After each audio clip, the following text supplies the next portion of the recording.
Welcome to Luca is a Billionaire, where the only thing I invest in is your answers. You start by confirming prerequisites and acting fast. Check Roblox server status so you know if the problem is external, then restart your router and your device to clear transient network errors.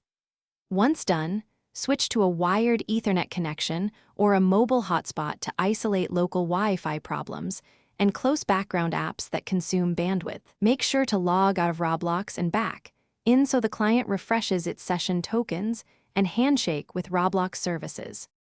Next, refine network and client configuration for stability. Enable quality of service or prioritize gaming traffic in your router so packets from Roblox get precedence, and temporarily disable VPNs or proxies that add latency. On Windows, flush DNS and renew your IP to remove stale entries.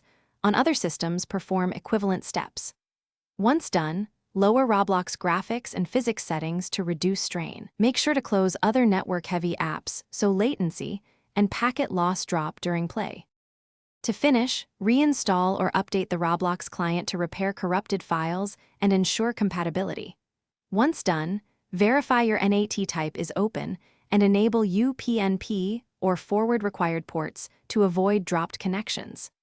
If problems persist, run a traceroute and continuous ping to Roblox endpoints to identify where packets are lost, and share those results with support. Make sure to test using another network or device as a final sanity check, so you can isolate whether the issue is local or.